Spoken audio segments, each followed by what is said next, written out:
is hitting on a hard drift, and if it's going to hit on a hard drift, it's going to bend the shaft. Manitoba is on the verge of setting new snowfall records this winter, so traveling across the lake is hard on equipment. It's not right. It's not going to last the winter doing this. Hello, Mr. Ed. I'm on the lake and I got a problem. Are you at the shop? Chris has no choice. He'll need to take the auger apart and bring it to a local welder for repair.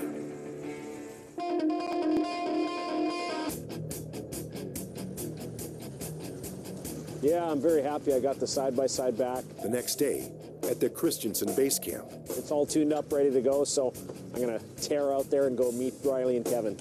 Trevor is playing catch-up this morning. After a disastrous failure last time out, his side-by-side is now repaired. However, the warranty he hoped would cover the cost of fixing it did not. He's now out of pocket, both money and time. I've got lots of quota left to do. Basically, I won't be screwing around. Every day we need and every day we have to catch fish, so. Trevor heads out to meet Kevin and Riley, who are already on the ice. It's nice I can send them on their own and then come and meet them, you know? They're pretty good and they're a good duo together. Out on the ice, the guys are trying to free up the lifting caboose, which is frozen in overnight. What's up, Paul? Bent the jack, though. That sucks, eh? We'll just wait for Trevor to come back and we'll tow it over with a side-by. They have bent the jack, and now it can't be used to position the caboose over the fishing hole. They have to wait for Trevor before they can start fishing. I have never, ever seen one of these bend before. No. What's up? What are you guys doing? Trevor arrives to find his crew pulling the caboose instead of lifting nets. We just got to get over another foot. We're just sideways, eh? Oh.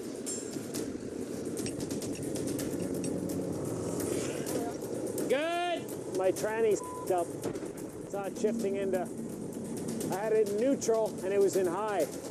So this is in reverse. That's not reverse. Just hours after getting the side-by-side back from the mechanic, a new problem has emerged with the transmission. So now you're in reverse. I don't know. Now you're that hole. Holy. Okay. It's too cold for this. Back in the Narrows, Young crews investigating fishing, I'm getting sick of it. Trevor's side-by-side has developed a new problem with the transmission. This on the very same day he got it back from the repair shop. I mean, sometimes it's so discouraging doing this that you just... No, it's when everything starts breaking and... Oh, I know. It's and just... you're fixing all night, so you go on the lake in the morning and yeah. thinking about all this. As for tomorrow, Riley, I wanted to go set, but it depends. There's an issue with the shifter on my side-by-side now, but I don't want to go setting without that thing. It's just keeping up with repairs and paying for them too, because all of this is expensive. I'd like to break even at some point. There's supposed to be a coil spring from the piece here up into the body, but this piece broke off here. Unfortunately for Trevor, the news doesn't get any better. Outside, Kevin spots a problem with the bombardier. So what happens, you go over a drift, the ski comes down, and it comes down too far, and the spring falls out. And then it's gone. And so the actual spring fell out, and we have to try and find it on the trail somewhere on the way back. But there's more. Trevor learns the steering on the bomber is acting up as well. More problems with the bomber. Apparently the steering wheel started stripping. Nothing but problems with this. So I guess when the steering wheel connects to the steering column, it's starting to strip. March is going to be a show. It's getting to be that tough grind of winter now. That's what we're just getting into. Well, what do you think, Kevin? Do you want to try and do a weld repair job on that front shock of the... Yeah, we got to find that spring. It's like just, I'm kind of in survival mode. You got to keep all the running. It's been a pain in the ass. Everything, including Trevor's season, seems to be hanging by a thread. Man, it's brutal out there. As far as equipment goes and my crew goes and dealing with other fishermen, it's been a pretty tough season. Maybe I won't do this anymore. Take her cool. Maybe I'll do something else.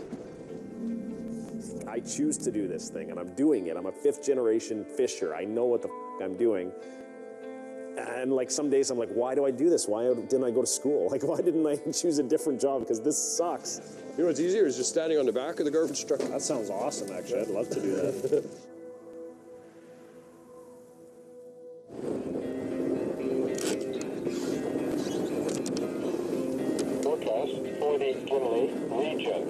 today, snow with risk of snow squalls. Amount 10 centimeters. Wind northeast 20 kilometers per hour, gusting to 60 this afternoon. The next day, near Gimli, it's blowing, and it's going to be absolutely blinding.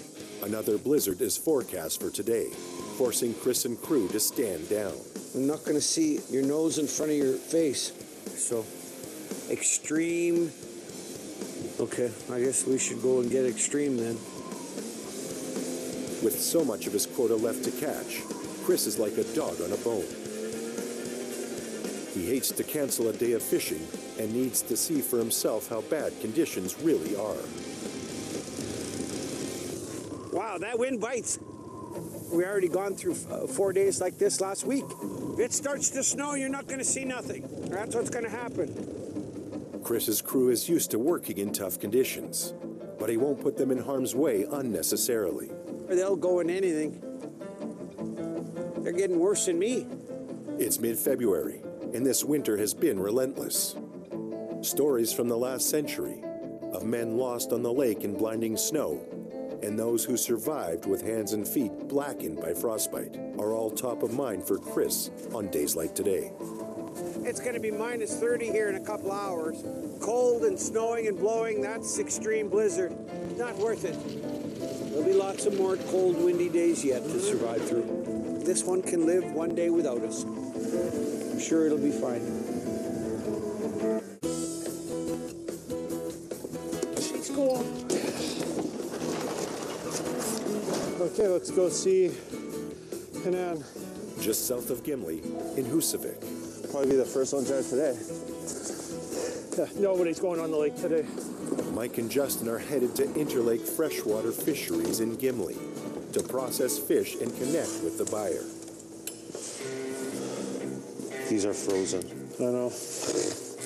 Everything's frozen. We've been in the truck for 10 minutes. Twice I've almost cleared these cheeks off the board. What are you doing, surgery? Twice I've almost cut my fingers off. About 70% of their catch goes to market from this facility. Mike and Justin process the rest to sell to private buyers and clients. They offer a service here where you can come, cut your fish, you can drop off. They do the weighing, the gut disposal, they do everything for you. Hanania Asur is co-owner of the plant. He wanted to create a one-stop shop for local fishermen and believes strongly in the quality of the product. Well, this is a product that doesn't have enough advertising. Nobody advertises about pure fish like this. I know. This. No steroids, no chemicals, no antibiotic, no mercury.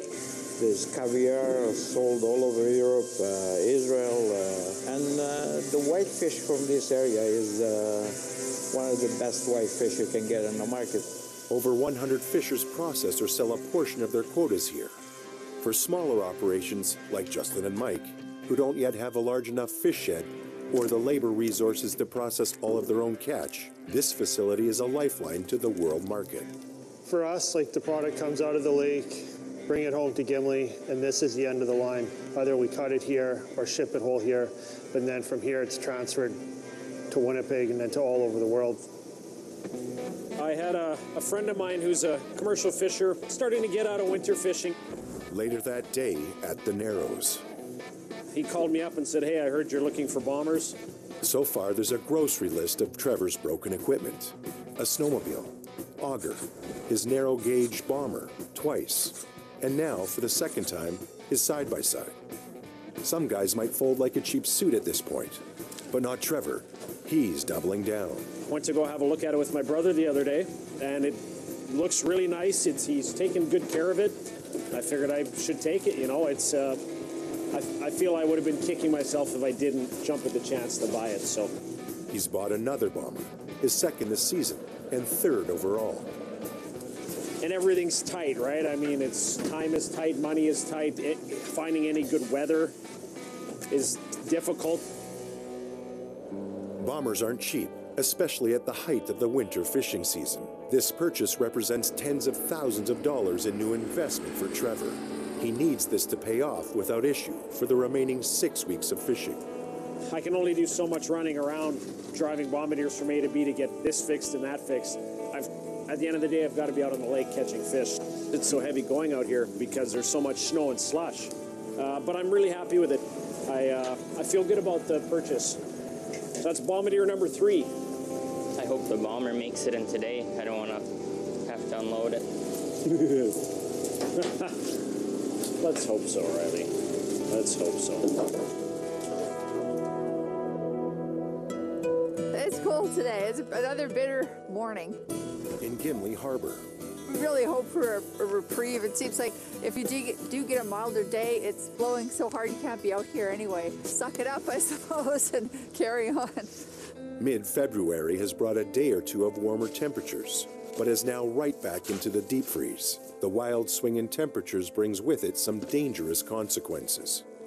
Well, it's been polar vortex week after week. Some snowfalls, you're walking up to your knees. You got hidden ice where the rough ice is. You can be driving on it. You can rip a track. You wreck stuff. Yeah, and you know it makes it. Little crack? Yeah, just snap. Yeah, just snapping all over. Eh? Sudden changes in temperature will wreak havoc with the crack. When it warms up, the edges come together and erupt skyward. Extreme cold will cause the ice to crack and pull apart. Both are big trouble for anyone trying to cross over. The ice is making music. You know, if it's warm, you're going to hear the crack pushing. One crack in particular is troubling Jean and Candace. If it grows any wider, they won't be able to reach half of their nets. And it was starting to really push up. We had to knock it down, and I'm thinking it's opening up today. So I'm sure it's erupted and went all crazy. It's probably going to be a mess. That crack is never very kind to us. So after we're done this net, do you want to go up and have a look at that crack and see what we can do with it for tomorrow? Yeah, we have to go over tomorrow, so it'll be a good idea. It'll be like our own infrastructure plan, building a bridge. Building bridges. Big drifts. We could knock this down here, Candace. What do you think? Is there any ice underneath there? Ice underneath there. Is there? Tomorrow, the Pishkis need to cross this massive ridge to lift more nets. It's going to be huge by the time spring comes. The work they do now to knock down drifts and fill in gaps should save them time. But the lake doesn't sleep.